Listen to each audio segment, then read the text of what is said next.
தமிழ்நாட்டில் தேசிய நெடுஞ்சாலைகளில் உள்ள சுங்கச்சாவடிகளில் மீண்டும் கட்டணம் உயர்த்தப்பட்டதற்கு கடும் எதிர்ப்பு கிளம்பியுள்ளது.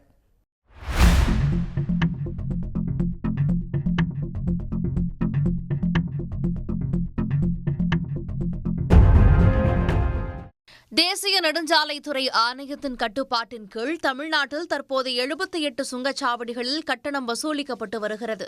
இவற்றில் ஆண்டுக்கு ஒருமுறை 5% இருந்து 10% வரை கட்டணத்தை உயர்த்தி வருகின்றனர். ஏற்கனவே வாகனங்களை வாங்கும் போதே சாலை வரியாக லட்சக்கணக்கான ரூபாய் வசூலிக்கப்படும் போது எதற்காக தனியாக சுங்க கட்டணம் என்ற கேள்வி எழுந்துள்ளது. இந்நிலையில் தமிழ்நாட்டில் நேற்று நள்ளிரவில் இருந்து 40 சுங்கச்சாவடிகளில் கட்டணம் மேலும் உயர்த்தப்பட்டுள்ளதற்கு வாகன ஓட்டிகள் கடும் எதிர்ப்பு தெரிவித்துள்ளனர். இன்னைக்கு டோல்கேட்ல ஏற்கனவே 50 ரூபா கொடுத்துட்டு வந்தது இன்னைக்கு 95 ரூபா வரைய ரேட்டு கூட்டியிருக்காங்க. இதுவரைய இந்த ரோட்ல எந்த ஒரு விதமான ஒரு பாதுகாப்பு சூழ்நிலையும் கிடையாது. ரொம்ப பரிதாபமான சூழ்நிலை எங்களுக்கு தமிழ்நாடு மக்களுக்கு அந்த அளவுக்கு இருக்கு. இன்னைக்கு டோல்கேட் விஷயம் சமாளிக்க முடியாத சக்தியா ஜனங்க போராட்டம் பண்ணி என்ன பண்ண முடியும்? ஆட்டோமேட்டிக்காக ஏற்றின்னு இருக்கிறாங்க, வேறு ஒன்றும் பண்ண முடியல. நாங்கள் வேறு என்ன பண்ண எங்களோட பிஸ்னஸ் பார்த்து போனோம் கொள்ளோம் எல்லாம் பார்க்க வேண்டிய சூழ்நிலை ஏற்படுது. இதனால் இவங்ககிட்ட போராட்டம் பண்ண முடியல எங்களால். வண்டி எப்சி காமிக்கும் போது இந்த மாதிரி உள்ள இது பார்த்து வருஷத்துக்கு ஒரு 50,000 ரூபா அதுக்கு எப்சி செலவுன்னு வருது. ஆனால் டோல்கேட்டு ஏற்றிட்டே போகிறாங்க.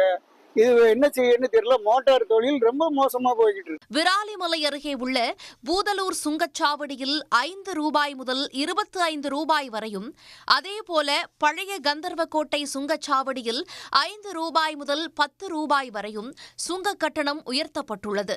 இதனால் சாமானிய மக்கள் கடுமையாக பாதிக்கப்படுவதாக குற்றச்சாட்டு எழுந்துள்ளது. டோல்கேட் ஓட்டிக்கிட்டு ரொம்ப கஷ்டமா இருக்குது. ரொம்ப வண்டிக்கு 20 ரூபாய்க்கு ஏற்றிருக்காங்க. முன்னாடியெல்லாம் 40 ரூபா இருந்துச்சு, இப்போ 80 ரூபாய்க்கிட்ட வருது.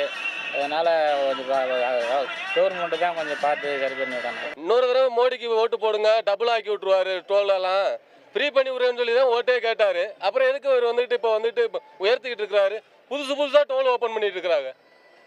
40 கிலோமீட்டருக்கு ஒரு டோலு, 90 கிலோமீட்டருக்கு ஒரு டோல் தான். கேரளாவில் மொத்தமே 4 டோல் தான் இருக்கு. ஏப்ரல் 1 முதல் தமிழ்நாட்டில் இருக்கக்கூடிய 40 சுங்கச்சாவடிகளில் கட்டண உயர்வு என்ற செய்தி மிகப்பெரிய ஒரு அதிர்ச்சியை ஏற்படுத்தக்கூடிய வகையில் அமைந்திருக்கிறது. ஆண்டுக்கு 2 முறை சுங்க கட்டணங்கள் உயர்த்தப்படுவது இது சாமானிய மக்களின் தலைமீது விடக்கூடிய மிகப்பெரிய ஒரு சுமையாக பார்க்கிறோம். சென்னை வானகரம் சுங்கச்சாவடியில் பேருந்து மற்றும் லாரிகளுக்கான கட்டணம் 245 ரூபாயில் இருந்து 255 ரூபாயாக அதிகரிக்கப்பட்டுள்ளது. ஆனால் சுங்க கட்டணம் அடிக்கடி உயர்த்தப்படும் அளவுக்கு வசதிகள் ஏதும் சாலைகளில் இல்லை என்பதும் வாகன ஓட்டிகளின் குமுறலாக இருக்கிறது. உடனுக்குடன் செய்திகளை தெரிந்து கொள்ள சன் நியூஸ் பெல் ஐகானை கிளிக் பண்ணுங்க.